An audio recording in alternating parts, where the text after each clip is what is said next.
Well, good morning.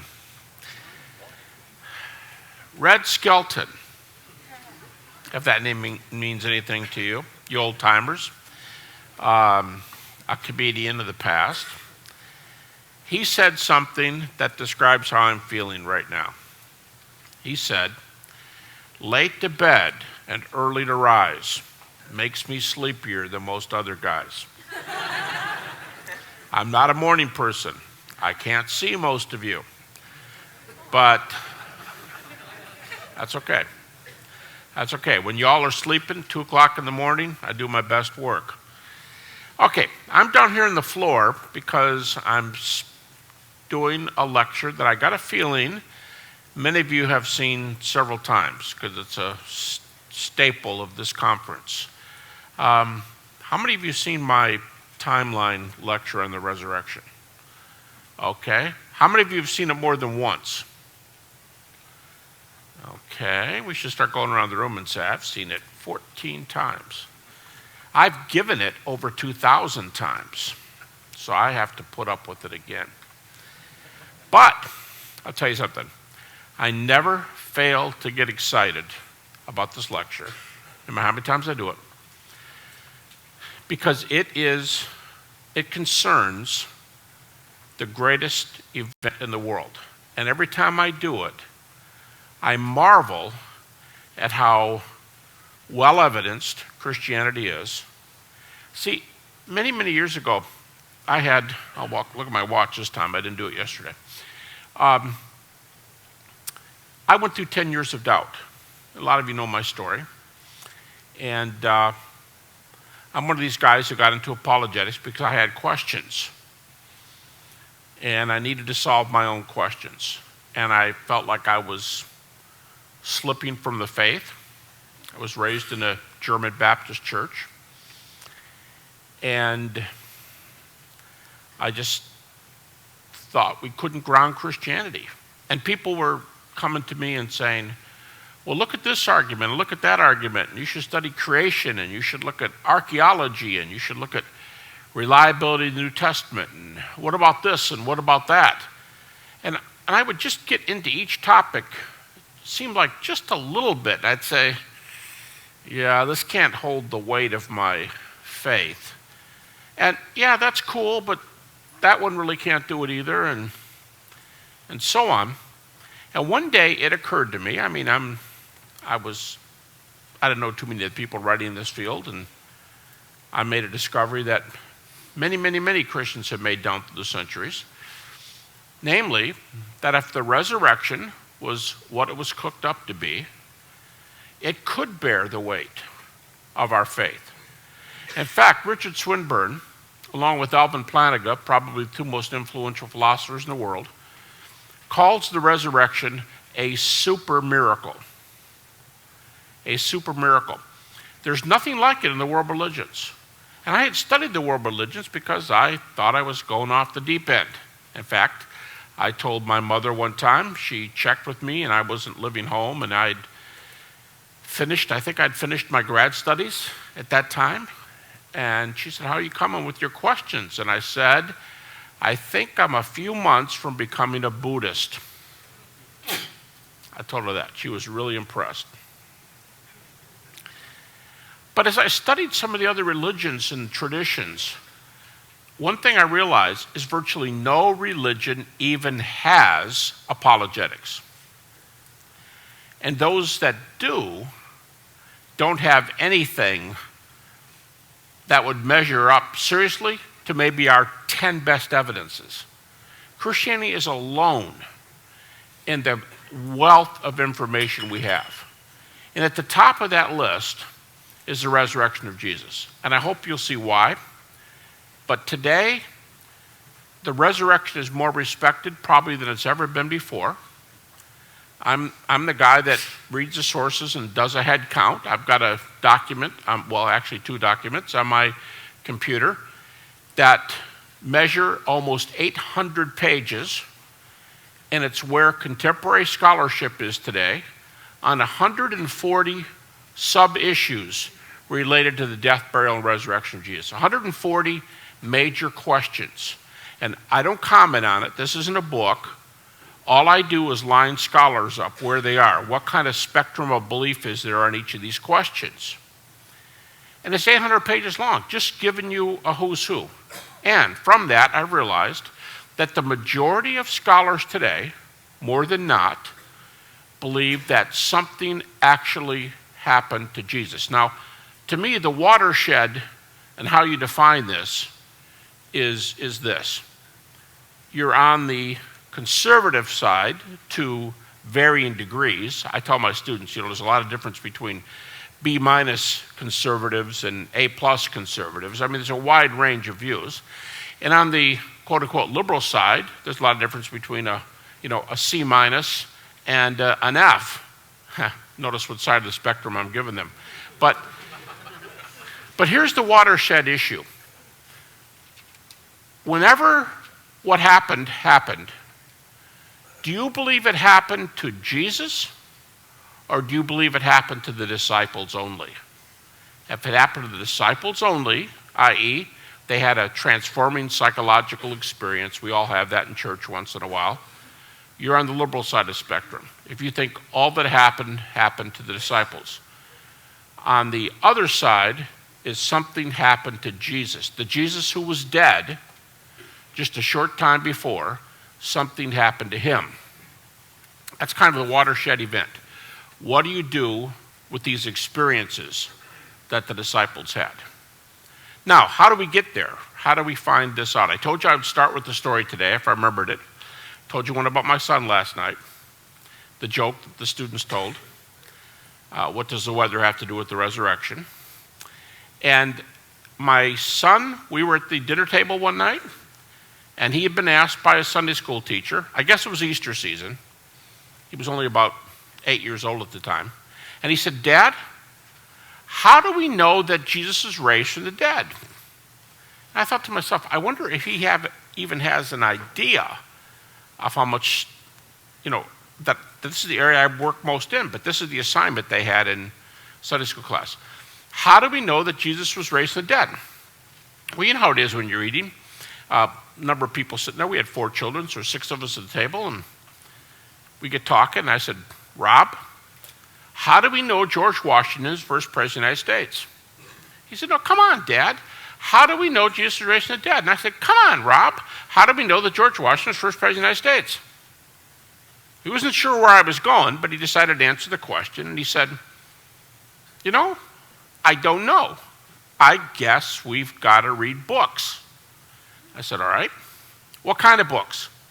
Some books are better than others. What kind of books do you want to read to see if George Washington is first president of the United States?" And he said, "Old ones." I said, "Okay. What qualifies as an old book that would help us with George Washington?" He's got to think it through this for the first time. And he said, "Well, I guess we should have some books by people who knew him."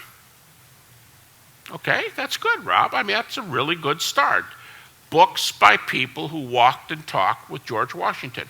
Now, Rob, you may not know this, but George Washington was a general before he was a president.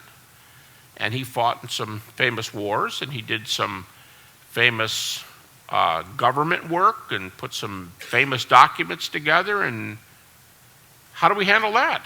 Well, I guess we need somebody who knew him when he was a general, and we need somebody to know him who helped put these documents together, and it'd be neat. Maybe we have a diary or something he wrote, and somebody who knew him as the first president of the United States. Well, we never finished our conversation. You know how things go at the dinner table. I never got to Jesus. We're only talking about George. And a couple weeks later at the dinner table, I said, "Rob, how'd that go for you?" He said, "Well, I went to church the next week, and the teacher said, 'How do we know Jesus was raised from the dead?'" And I think probably he was expecting the students to say, "Jesus has been raised from the dead because the Bible tells me so." This, by the way, is Tom Wright's New Testament translation. If any of you have seen this, it's a pretty provocative translation. It's well done. But I think he probably wanted someone to say, the Bible tells me so, right? And so the teacher said, how do we know Jesus was raised from the dead? And Rob said, I put my hand up. And the teacher said, Rob? And Rob said, how do we know George Washington was raised from the dead? No, he didn't say raised from the dead. He said, how do we know George Washington was your first president? And the teacher said, what? 8-year-olds? What? And then he said, oh yeah, you're Habermas's kid, aren't you? But here's my point. You check out the resurrection of Jesus the same way you check out ancient history. History's history. The process is the same. If you're a Christian who does science, you do science like other scientists do science. If you're a medical doctor, you do medicine the way medicine's done. You want state-of-the-art material, right? You don't want a witch doctor. You want a medical doctor. And if you want to do history, you do history the way history's done. Now, how do you do history? Well, that's a whole other topic. We teach a course on philosophy of history, historiography, kind of a how would you know an historical event if it hit you between the eyes kind of question. And that's a different subject. But for now, I'll say there's several important things you need to have good historical data. We need texts. If possible, we need artifacts. You know, if you're going to study the Civil War, I live in Virginia. More battles were fought in Virginia than any other state. By the way, more soldiers died from North Carolina than from any other state. And Appomattox, where the Civil War ended, is just a few miles from my house, about 15-minute drive. And you can see where, you know, the war ended. And along the way, there's little tiny cemeteries here and there where little skirmishes were fought. And a lot of Civil War soldiers are buried right there along the road, coming into and going out of Appomattox Courthouse, where the war ended. Those are artifacts. We have artifacts. And someone says, well, I have some Civil War musket balls. Okay. I have a Civil War rifle. Oh, that's cool. There's a kind of a bayonet kind of deal. Here's a uniform. And here's this and here's that. So you have sources, you have artifacts, and for at least, not at least, but for maybe a maximum of 100 years, you have people you can interview, right? You have written testimony from many people who don't live anymore, but you might have, for the first 100 years, living testimony. I remember, it was a long time ago, but I remember in 1960, it was the centennial of the Civil War. And we were caught up with all things Civil War in this country. And there were a few soldiers who were still alive who had fought in the Civil War. Now, to my way of thinking, it seems like there were 3. They were all from the South, from the Confederacy. So I would imagine that these folks had been little boys who maybe followed the troops out and maybe had a squirrel rifle or something. Who knows? Maybe they were 7 or 8 and went out to battle with the troops because they wanted to be with their dad or fight for their country or whatever. And they were probably a little over 100 years old. And because I'm interested in history, every time someone does an interview with somebody who's 95, 100, 105, I'm really interested. Because I wonder what testimony looks like at that time. I have an interview in my files from a professional baseball player who played at the end of the 1800s when this interview was done, and he was 105. And he had a very clear memory, and he could give us details about what baseball was like, professional baseball, about 1895. So I keep these articles because the way we do the historicity of the resurrection is the way we do history. It's similar. It's not like religious history, or we're going to say the resurrection happened because God told us to say that, and that's my evidence. See, a lot of religions, that's the kind of evidence they have. Well, God spoke to me. Okay. I had this really neat experience, to which a good friend of mine, John Warwick Montgomery, used to say to people when they said, I've had this experience with God, he would say, and how do you know it's not heartburn? How do you know the difference between your experience and heartburn? Do you have some reasons to differentiate? You need to track these things to the real world. Okay, well, two of the things for ancient history that are really helpful, just, this is a seminary, this is grad school, so let's keep it real simple. I've written so many books on the resurrection, I think 20-ish, that I tell my PhD students, you won't keep the titles all separate, so we're going to go by colors. Okay? PhD, colors. Take out the orange book. Take out the white book. Okay. Well, these are the two E's. The two E's. When you do history, it would be really helpful if we had early and eyewitness testimony. These two are very, very important. Early and eyewitness testimony. Now, not all testimony is early. You could say, aren't all eyewitnesses early? Not necessarily. For example, I heard about a fellow who fought in World War II, and he was writing his memoirs of World War II in the 1990s. Now, that's pretty close. That's 50-ish years. But maybe his memory would be fresher if he wrote it 1 year after the war was over. So not all witnesses are early, but if you have early eyewitnesses, you have a good start. Now, critics might say, well, but you have a problem.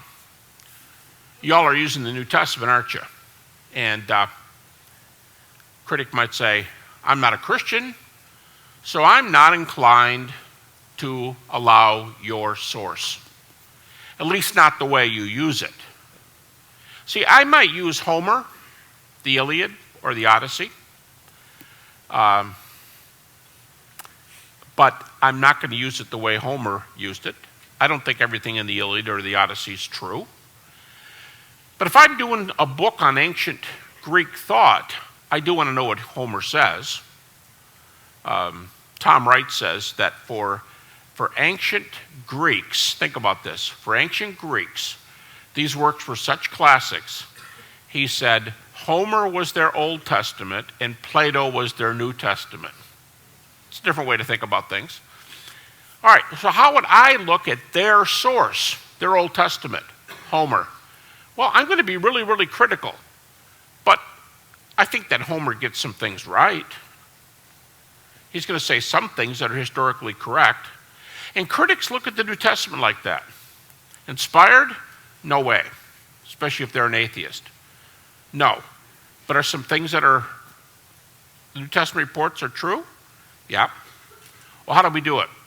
Now, the method I'm going to use this morning, in all my resurrection arguments, occasionally I'll try to argue the New Testament is reliable, but I almost never go that way. I use a strategy, and that's what it is. It's a methodology. It's a way to do things. It's not the things themselves. It's a way to do things, and I call it the minimal facts argument. And I want to be real clear about this. Today, I'm basically only going to use data that are allowed by the critics. And a lot of people think that I am doing, in print, they say, oh, Habermas is doing a logical fallacy. He's using the argument from authority, and that's a fallacy. Okay, first of all, a couple things about the argument from authority. The argument from authority is not necessarily a fallacy. It depends on how you do it. For example, if you're not feeling well, you go to an authority. I said last night, you go to a medical doctor. You don't ask your paper boy why you have the flu or why you have a toothache.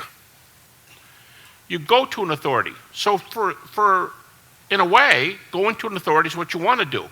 But if you say that because an authority says so, therefore it's true, that's a fallacy. Because, you're going to have an authority that says the opposite, too. So, but secondly, I don't argue from authority. Oh, well, yes, you do. You count all the heads, and you have this document, and you count 140 topics, and you say, the majority of scholarship says. But I don't argue that because the majority of scholarship says it, it's true. There's a prior question. Why do majority of scholars concede this data? If atheists, agnostics, liberals, moderates, and conservatives all concede something, that's probably a sign that there's pretty good evidence for it. So my first and by far the most prominent rule is I will not use any data that are not multiply evidenced by other pieces of data. And I just gave you examples of what that would be like. Living witnesses, written witnesses, traces like archaeology, a musket, a bayonet, a uniform, a house. This house was built prior to the Civil War. So here you get an idea of what a house might look like in those days. These are artifacts. And we have artifacts with Jesus. We talk about things like the empty tomb. We might talk about other things. We may talk about manuscripts.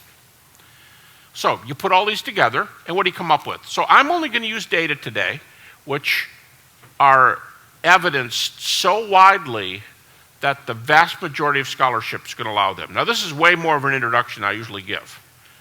Bob's given me up to an hour to do this, so this is really cool, and this is seminary for many of you, and so I'm going to be giving you a little more data today. So that's a process I use. I'm not going to say that something's true because the Bible says it's true. I'm going to say it's true because we have data for it. And by the way, I think that's the way the Bible teaches that. Now, I was doing this lecture in a large church a few years ago. It's a very large church. And I was doing this lecture, and a very well-known atheist walked in the back. That was a really big auditorium, but I could see him back there, and I had talked with him the previous day. I knew he lived in the area. And I saw him walk in, and I thought, great. This is for popular consumption, and he's probably going to judge what I'm saying from what I say here and so on. So he came up afterwards, and he and I have become really good friends. He's a big football fan. He's an Indianapolis Colts fan. And I'm a big hockey and football fan, those two sports. I'm not a soccer fan. That's another thing. If they tackled, I'd be a soccer fan. And if they quit falling on the ground and grabbing their shins and the replay shows nobody touched them, I'd be more of a soccer fan. That's an aside. Okay. And I used to coach university ice hockey for 9 years. I was a head coach, so I love hockey. Okay. So he and I will talk football. And he came up to me after I gave this lecture and he said, "Hey, I heard your lecture today." Okay. He said, "It's amazingly simple." And I thought, all right, is this a slam or is he giving me a compliment? It's an amazingly simple lecture, and then he finished the sentence, "and I don't have a clue how to respond to it." Now, how neat is a lecture that you can take, and maybe some of you, a lot of you have heard this more than once, because none of it's difficult. You can take it and do it for a Sunday school class of third graders. You literally can. You have to leave out certain things, but you can do it for third graders. And you can do it for PhD students.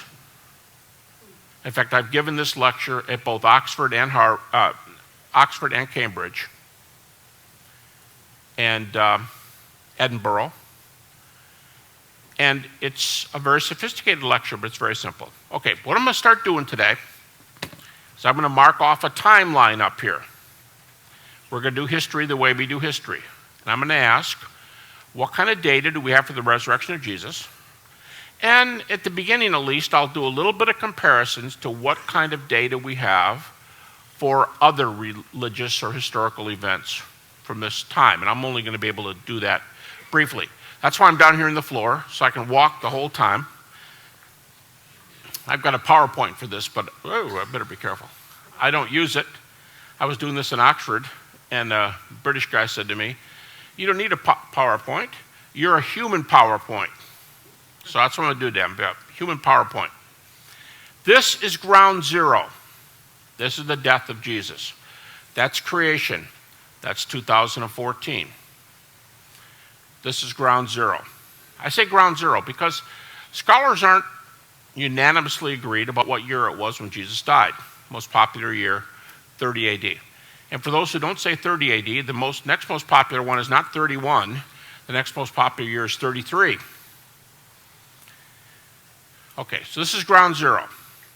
And how far down our timeline do we have to go before we get to the first and most credible witness for the resurrection of Jesus? I'm going to give you two arguments for the resurrection. I'm only going to outline one real briefly, and then I'm going to quit talking about that one and do my minimal facts argument. But here's the old argument. Here's the way I learned it in school, and this is the way that most apologists still do it today. They'll say, "Oh, you want to know about Jesus?" And of course, here's Jesus' public ministry. But if you want to know a little bit about Jesus, here's how you do it. You ask, what are our major sources? And let me introduce to you Mark.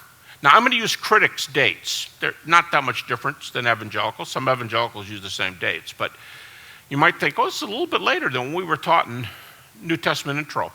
Because I'm going to do it the way the critics do it to tell you that even on their presuppositions, we've got a great argument. Okay, so on their argument, people are going to say, well, let's talk about Mark at 60 to 75 AD. Critics' date. Mark, 60 to 75 AD. All right, and then we have another source, Matthew, from about 80 AD. That's pretty cool because we're only plus 50. So right here with Matthew and Luke at about 85, critics' date, we're at about the same amount of time as that person I told you about who was writing his memoirs of World War II in the 1990s. We're at about 50, 55 years afterwards. And everybody puts John at about 95 or plus 65. Whoops. Tell me where I have to go. Is this still on? It is? Okay. Plus 65. Now, let's change the parameters a little bit.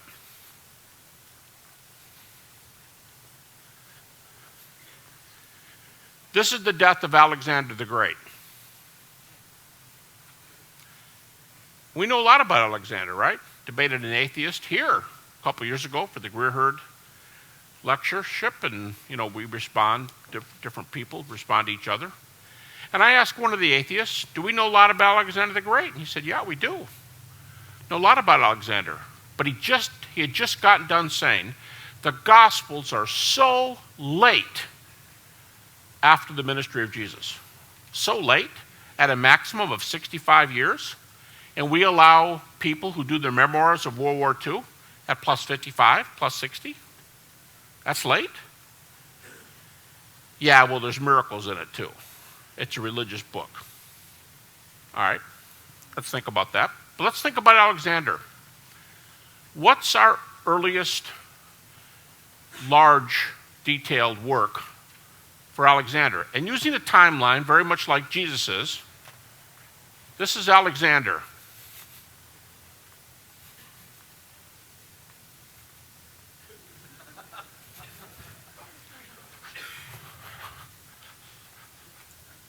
Our earliest sources for Alexander are about 300 years after he died. Oh yeah, but we can know a lot about Alexander. Right, but the Gospels are just really too late at 65, aren't they? Yeah. The best sources for Alexander, I don't know what's outside the building there, but way out there. The best sources for Alexander are Plutarch and Arian. at plus 425 to 450. And John's just way too bad at 65, isn't he? And Mark's way too bad at 30 to 40. Yeah, well, here's the difference. These Gospels are prejudiced. Oh. Well, this is like the Swedish historian I told you about that I had the dialogue with last night. He said, "You're a Christian. So you're prejudiced." Ah. But you're not prejudiced when you study Alexander, are you? So that's why you need to take an intro to philosophy class. We're all prejudiced. We all have an axe to grind. We all have a perspective. If I tell you I went to a German Baptist church, I'm telling you a little bit about my angle on life. If I tell you I'm a man, if I tell you I'm from Detroit, if I tell you my family and I live in Virginia, I'm telling you things about me. If I tell you I'm Republican, if I tell you I like the Green Bay Packers, I'm telling you things about myself. But you football fans, you'd say, if you're a Green Bay Packer fan, you're warped. Right? Because I'm telling you something about me. And prejudice is like perspective. We all wear glasses. And the glasses are of different colors. So mine would be a combination of German Baptist, male, Detroit, Virginia, hockey, professor, PhD, 4 children, okay? And that's the angle that I look at things with. We all have perspective. And historians who study Alexander have perspectives. Why did they choose history as a field? That's perspective. I like it. Oh, okay. You like it, but you don't have an angle, do you? No. And I think that's naive. I think those are naive comments. I think they need to study philosophy for perspective. Well, wait a minute. Your Gospels record miracles. Your Gospels record miracles. Yes, they do. And how does Plutarch's Alexander start out? Alexander was born of a virgin, and his father was one of the Greek gods. Well, it's a good thing this isn't about the supernatural.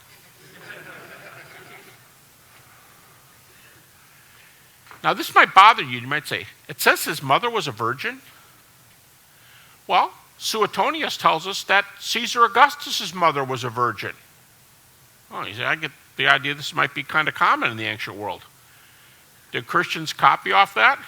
Well, Suetonius wrote about Caesar about 120 AD, almost 100 years after Jesus.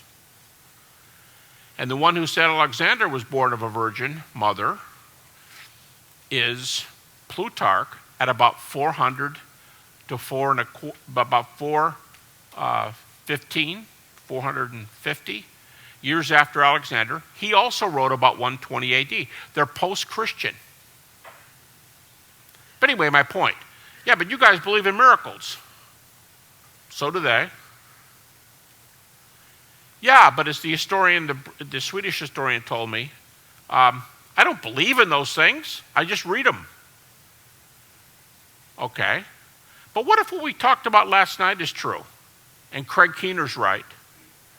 Or Richard Kasdorf is right? Or Gardner's right? Or other people who have done studies of contemporary miracles? And what if these things happen? What if naturalism is wrong, and this is a supernatural world, and we have blinders on? They're called naturalistic blinders. And just because you think you're scientific because you don't believe in miracles, that doesn't mean they don't happen. And the example I used last night, what do you do when a pastor prays for a child with a club foot and the doctor watches that little foot open right up? What do you do? And do you have pre and post x-rays? Do you have pre and post CAT scan? Do you have pre and post MRI? then what do you do with the data? I don't believe it. You've got it right here. What if these things happen? What if miracles happen in the world? Are these books automatically irresponsible?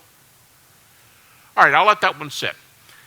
But a lot of people argue for the resurrection by saying, here's 4 major books, and we have some other writers, and these are good sources for the resurrection. I'm going to use a different argument because critics unanimously say the best source for Jesus is the Apostle Paul. That might puzzle you a little bit. I won't be able to go into detail with that. But one of the reasons is critics don't think we know the authors of the 4 Gospels. But they will grant you that of the 13 books that bear Paul's name in the New Testament, they will always grant that 6 to 8 of those books are authentic. What do I mean? 6 to 8 of those books were authentically written by Paul, and Paul is a very important early source. Why? Remember, how do you know George Washington's first president of the United States? How do you know Paul's an authoritative source? Because Paul's early, he's eyewitness. You say, well, we don't know if he knew Jesus. No, but we do know that he knew Jesus' apostles, right? He says he knew James, the brother of Jesus. He knew Peter. He knew others. Paul is in the right place at the right time to be giving us right data. Now, this little problem about critics will give you 6 to 8 of the 13 Pauline books. What books will they give you? They'll always give you the same list because they think that these books are the most reliable. They'll always give you probably the books that you would want. If you were saying, okay, well, what sources are you going to give me from Paul? They're going to give you Romans, 1st and 2nd Corinthians, Galatians, Philippians, 1 Thessalonians, and Philemon. They'll always give you those books. Bart Ehrman, about whom I'll be saying a lot in this lecture. Bart Ehrman is now the best-known skeptic in North America and one of the best-known skeptics in the world. He calls himself an agnostic leaning toward atheism, and he used to be an evangelical. He's one of the most prominent New Testament scholars in the world. And Bart Ehrman calls these the undisputed Pauline letters. Undisputed Pauline letters. Contrary to popular opinion, if you're one of these people that go on into chat rooms and chat with atheists, and you get the rabble-rousing kind of atheist, the kind that doesn't know what they're talking about, the kind that has no degrees, the kind that just knows he can't stand you or what you're talking about, they're often angry.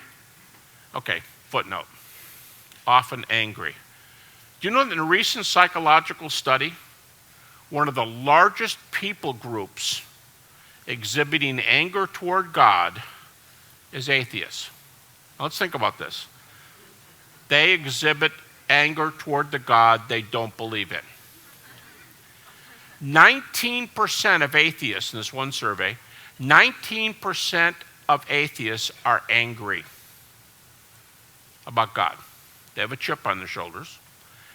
And they will tell you, just like we do, the knife cuts both ways, everybody wants to be an intellectual. They'll tell you, I'm an atheist because your evidence stinks. You don't have any. So being the intellectual that I am, I was raised in a Christian home. That might have meant they went to Sunday school when they were 5 years old. I was raised in a Christian home, but I rejected it because your evidence stinks. Really? Is that why you became an atheist? As somebody who's done 3 books on doubt, and by the way, this is just a pastoral note, footnote. On my website, GaryHabermas.com, there's all kinds of information on resurrection. Nothing's for sale. But under the books tab, 2 of my 3 out-of-print books on doubt are there. So if you're going through something, you know somebody is going through something, you want to download a book, be my guest. 2 to 3 books on doubt. Okay. So I've studied doubt and the kind of psychological makeup of people who doubt, and by far, as I said last night, the majority of doubters doubt for emotional reasons. Christians too, knife cuts both ways. We like to appear intellectual, and we make decisions primarily for emotional reasons. Even guys, even Germans, even German guys make emotional decisions. Like I told you, I'm German, so I'm not trying to pick on them. I'm picking on my family in a way. Yes, but we'd like to tell people this. I'm all about the intellect. I'm German, don't you know? My patron saint is Mr. Spock. Live long and prosper. Really? No, that's not what life's about. Life is about your circumstances. And if you've been burned by somebody the opposite gender, you may not want to get married. You may hate people of the opposite gender because that's an emotional experience. And if somebody in your life very close to you died and you prayed and prayed and prayed to God, as C.S. Lewis said, and his mother didn't come back to life when he was an 8-year-old, he decided either there was no God or at the very least he didn't care about him. And a lot of the folks who change from evangelicalism to atheism do so because of an emotional experience. I could go through the guys' lives, the guys who are the big atheists, and tell you what happened, because they'll tell you in their books. It's emotional. But the knife cuts both ways. Christians decide on emotional reasons too. All right. So they'll often say to you, they're ticked, and they say they reject these suggestions for factual reasons, and they rarely do. Back to Paul. So they're going to grant Paul, and they'll let you use these books. Scholars. But the guys in the chat rooms, they're going to say this. I won't let you use this book because it's prejudiced. Well, how about you? Oh, no, I'm not prejudiced because I don't have any beliefs, see? Religious beliefs. So I'm not prejudiced. But you do because you have religious beliefs. And I say to them, take a philosophy course. It'll straighten you out. The people who go in the chat rooms who call themselves scholars because they want to be scholars. They don't want to have come from broken homes and have incredibly emotional experiences, and that's why they reject God. They're going to say, I've read everything there is to read on this subject. And they've probably read 20 pages if you're lucky. And they reject for intellectual reasons. No, they don't. Almost no one does. Almost no one believes for intellectual reasons. We believe or reject because of felt needs. That's who we are. We're human beings. All right, I'm not talking about the guys in the chat rooms who don't know what they're talking about because they don't have any training. I'm talking about professional critics who know what the data say. That's why I use Bart Ehrman as an example. And they will let you use those 8 books because they're very well attested. There's virtually no scholar out there. G.A. Wells, he doesn't believe Jesus even existed. Or if he did, he was a very obscure, who knows what century he lived in person. And yet G.A. Wells says there are 8 authentic epistles of Paul, the ones I just gave you, plus Colossians he'll give you.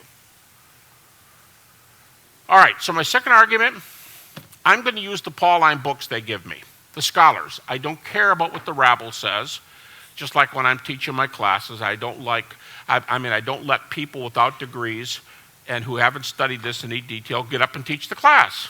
The knife cuts both ways on both sides. We have people who get PhDs for a reason, and there are skeptics who have PhDs. And they talk the same language, but they believe different things. But you can dialogue because the data are in common. Okay, I'm going to start with Paul, and I'm going to say that Paul's epistles are basically written, the authentic epistles are basically written in the 50s. In the 50s. Now, since he's martyred about 62, 63, none of the authentic Pauline epistles could be later than 62 or 63. Does that make sense? That just, unless he wrote them from heaven or something, that They're not going to be later than his martyrdom. All right, I'm going to use just 2 chapters today, both unanimously granted by critical scholars. I don't care what critical non-scholars say. Critical scholars. I use 1 Corinthians 15 and the end of Galatians 1, beginning of Galatians 2. Now, in the originals, there are no chapter dividings there. So that's one text, end of Galatians 1, beginning of Galatians 2, 1 Corinthians 15. Now, here's ground zero, right? 30-ish AD. And Paul's writing Corinthians, makes no difference if you're liberal, conservative. Paul writes Corinthians somewhere around 53 to 56 AD. So we're at approximately plus 25. Plus 25. And Paul says in 1 Corinthians 15, now when I go to secular campuses, I begin with 1 Corinthians 15. And this is really cool because on the secular campus, I give them the gospel. I give them the plan of salvation. They don't even know I'm doing it. Because it's advertised that Habermas is speaking on the resurrection. I'm only telling you what the text says. And by far the key text is 1 Corinthians 15. And here's how the text starts. So I want to put this in context. And this allows me to talk about the gospel in their campus. Because here's how Paul starts. 1 Corinthians 15:1. He says, when I came to you, Corinthians, I preached the gospel to you. And then I'll stop and I'll tell the crowd, here's an informational footnote. There's 2 sides to the gospel. Christianity believes that the gospel has factual content. There was a Jesus who did certain things. And then there's a personal content. What are you going to do with Jesus? Because even demons believe and tremble, according to the New Testament. So there's 2 sides, God's side and our side. Who Jesus is, what he's done, and what's your response? So I'm saying all this, I'm unpacking the passage for them, I'm doing what they came to hear me do. And anymore, what's a really neat development? I used to be sponsored by Christian groups on these university campuses. Now, I'm frequently co-sponsored by a Christian group and by an atheist group on campus. That's really cool. The Habermas is being brought to campus by the Free Thinker Society. Cool. That's neat. People without glasses and people without prejudice. That's how they see themselves. And they're real friendly. And usually the president of each group comes up and gives a quick introduction. About half the crowd is Christian, about half the crowd are non-Christians. And I'm giving them the gospel. And I'll say, whenever the gospel's defined, God's side, these 3 events are always present. Deity, death, resurrection of Jesus. Deity, death, resurrection. We often say death, burial, resurrection, but burial really isn't mentioned all that many times whenever the gospel's defined. Deity, death, resurrection. And then Paul says, verses 1 and 2, what you did with Jesus determines whether or not you're a believer. I say it this way. According to the New Testament, what you do with Jesus determines where you spend eternity. Now see, they sound like they're getting an evangelical message, but hey, I came here to speak on the resurrection. I'm just putting it in the context. 1 Corinthians 15, 1 and 2. I define the gospel. I tell them what the word believe is a very strong word in the New Testament. It's not like English, where you say, I believe George Washington's first president of the United States, and it takes no commitment on my part. In the New Testament, to believe the way the New Testament talks about it is to make a commitment to somebody. I think the closest phrase that we have in English is, I do. Now, when you get married, there's a factual side. I know a lot about this person. We think somebody who doesn't know a lot about the person is stupid, right? You hear these silly movies and things where you go to Vegas and what happens in Vegas stays in Vegas, and you're in a hotel room and you wake up the next morning and someone's lying next to you and you have no idea who that person was and there's a ring on your finger. Oh no, what did I do in a drunken stupor? You're married. Really? Now, we think that's just a dumb story because you didn't learn about that person. When you get married, you do some research. You date. You get to know them. You meet their family. You ask them questions. You talk about things. That's the factual side. But then there's a commitment part, and it's all loaded with those little words, I do. And what does I do mean? Better or worse, rich or poor, in sickness and health, till death do we part. Only in Christianity, at death is when it starts getting good. It's not parting at death. But I think that's the most we have. You learn a lot about this person, Jesus, and you decide if you want to say, I do. That's believe in the New Testament. It's a commitment. It's surrender. It's Peter and John both say it's walking in his steps. So it's a process. You walk with your husband or wife through life, and you walk with Jesus when you say, I do, to Jesus. So I explain all that to the group, and I'll say, well, let's jump into the resurrection. Verse 3. And Paul says, I gave you what I was given. Not grad level stuff, but it's extremely important. I gave you what I was given. Paul's telling you that the material he's sharing with you is not his. I gave you what I was given. Critics take 1 Corinthians 15 as authoritative. They think Paul's telling the truth. So what lesson do you get? Paul's sharing material with us that he was given when he first came to Christ. Now, in the New Testament, wish I had more time to talk about this, but ask your New Testament profs. In the New Testament, this has only come to light in the last 25 years. I've mentioned it, well, I mean, it's been going on for 100 or two, but it's really been unpacked in the last 25, 35 years. In the New Testament, there are dozens of texts. These are not exactly synonyms, but they're roughly synonyms. We call them creeds, traditions, confessions. And it's the answer to the question, what did the earliest church preach during the years before the New Testament was written? Now, Paul says, here's my material. He says, I gave it to you when I came to Corinth. When did he come to Corinth? Some people say this is the most easily ascertainable date in the New Testament.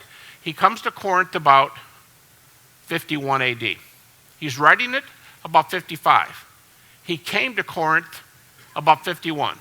And he's saying, this is the material I gave you when I came to town. Wow. Well, when and from whom did he get this material?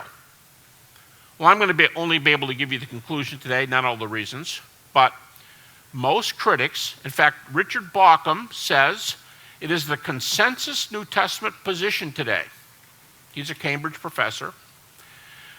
The consensus New Testament position is that Paul received this material. Here's ground zero, about 30 AD. Paul received this material at about +5. If it's 33, it's 38. If it's 30, it's about 35. How do you get that date? Well, Paul's authoritative, yes. Paul does the math for us. Here's the math. Jesus died. When does Paul become a Christian? It's about 1 to 3 years after the cross. That's like asking you, when does Acts 9 in relation to Acts 1? About 1 to 3 years. Let's take an average. Paul meets Jesus on the way to Damascus at about +2. He says, 3 years later, I went up to Jerusalem. 2 + 3. You say, well, I think Paul was converted at 1 year after. Okay, great. +1, 3, +4. No, I put his conversion. I'm a late dater. I think Paul's conversion was +3. Okay, good for you. Now he's in Jerusalem at +6. In ancient historiography, this is called early. In ancient historiography, we have almost nothing like this, where our sources go back to just, if he's converted 1 year, 3 years later he's in Jerusalem. where he's in Jerusalem 4 to 6 years after the events themselves. 4 to 6 years. And critics almost unanimously, even the Jesus Seminar, as liberal as they are, the Jesus Seminar says this text of 1 Corinthians 15:3 and following is pre-Pauline. What does pre-Pauline mean? Well, here's Bart Ehrman, the skeptic's explanation. Here's what pre-Pauline means. Here's the cross. Here's Paul's conversion. That's pre-Pauline. This is pre-Pauline.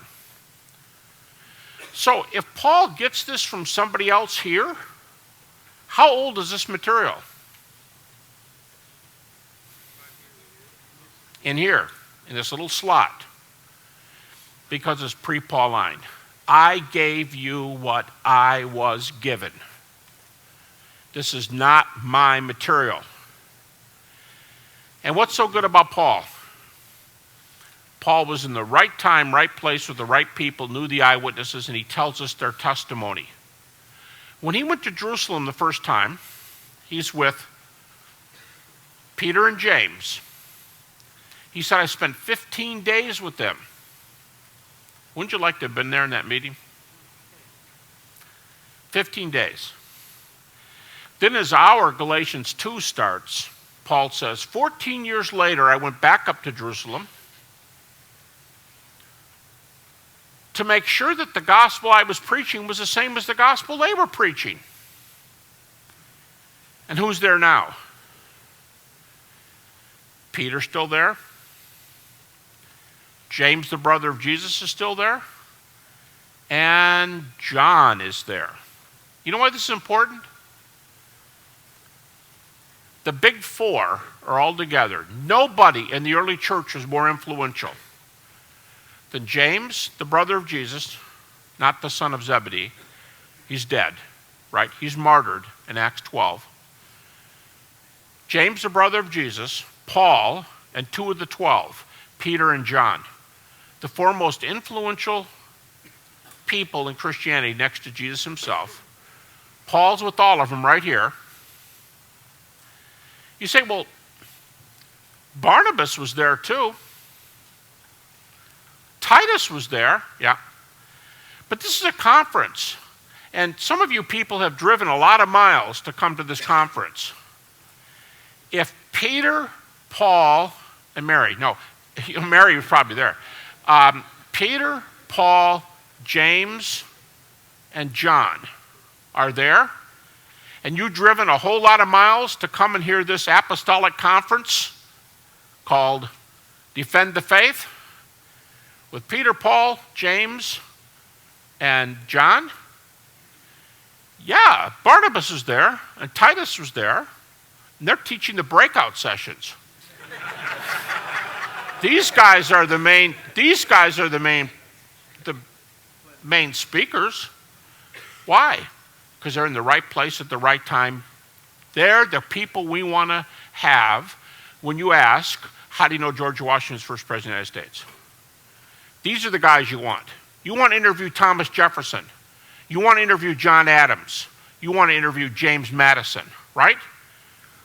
These are the Jefferson, Adams, and Madison of ancient Christianity. And Paul knows these guys, and he's interviewing them. But 3 of them were together here. Now, we can do better than this. We can do better than +5. This is when Paul heard the material. If he got it from Peter and James, which Richard Bauckham says is the consensus New Testament position, if he got it from Peter and James, guess what? Peter and James knew the material before Paul knew the material. I gave you what I received. This is the I gave you. Sorry, that's the I gave you. This is the I received. From these guys. And they're reporting events that happened even earlier. Remember the definition of pre-Pauline? Pre-Pauline means the first 2 to 3 years after the cross.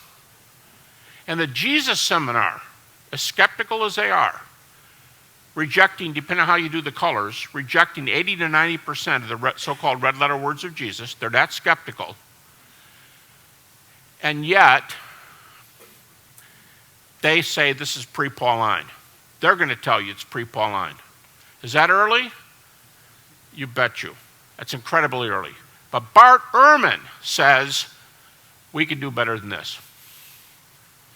Bart says we have several sources, and I won't have time to unpack these for you, but we have several sources, he says, which will get us to within 1 to 2 years of the cross.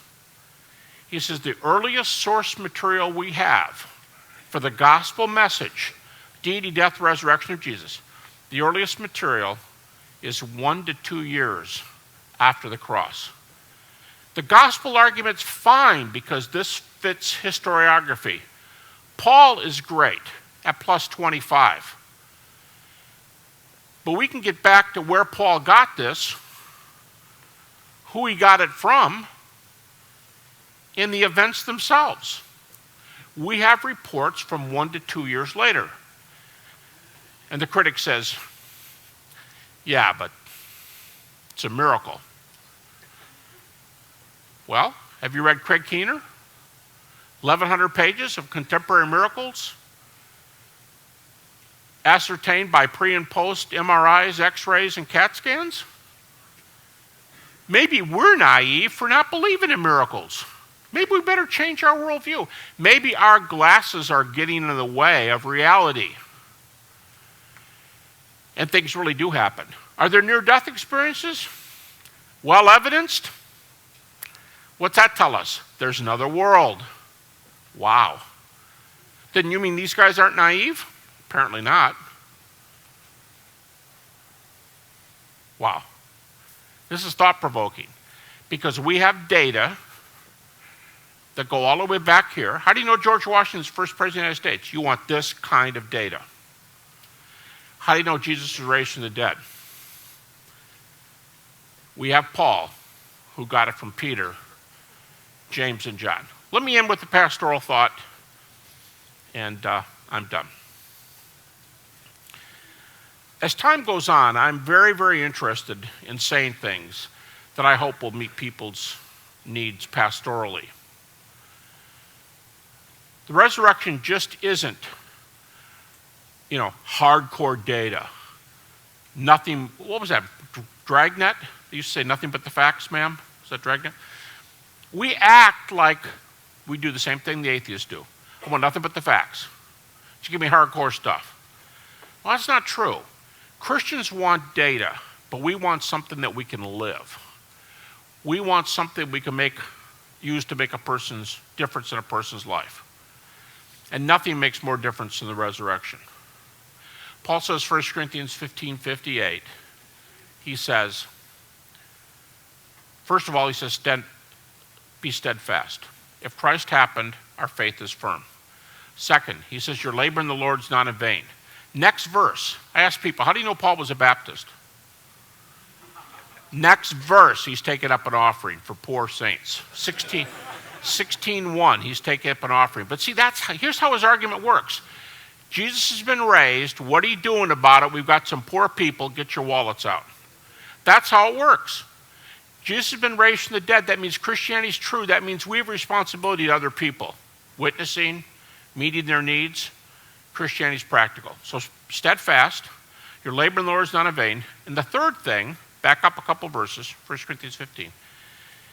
He says, death, where's your sting? Grave, where's your victory? And I tell people, this is not poetry.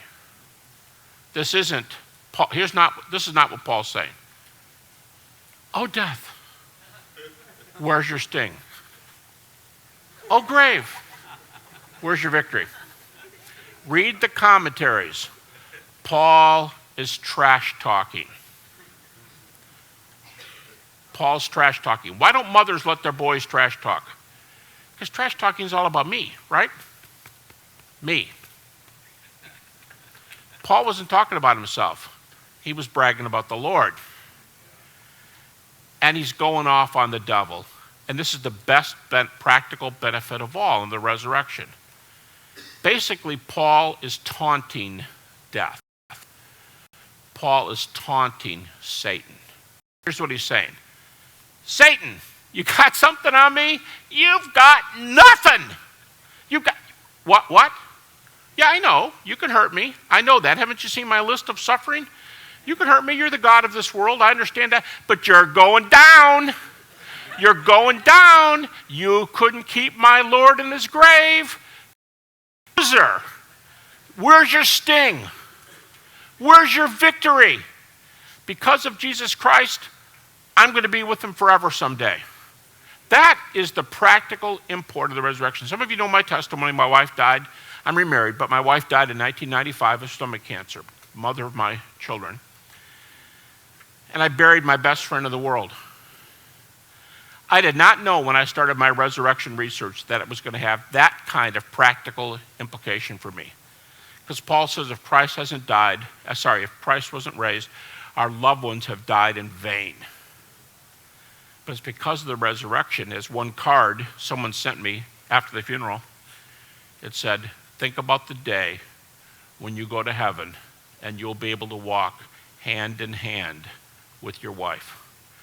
That's the practical difference the resurrection makes. You, if you've lost a loved one, you tell me something more important than that. You lost a child? We just lost a child in not my immediate family, but my niece in Lynchburg. I did the funeral for this little tiny baby in a little tiny casket, just a little bit bigger than a shoebox. And we buried that little child. What do you tell a mother at the gravesite? You talk about the resurrection. Because Paul says we grieve, but not as those without hope. You know, there's a world of difference between grieving with hope and grieving without hope. It's because Jesus has been raised that we have hope. I leave with you the words of our Lord, John 14, verse 19. Because I live, you shall live also.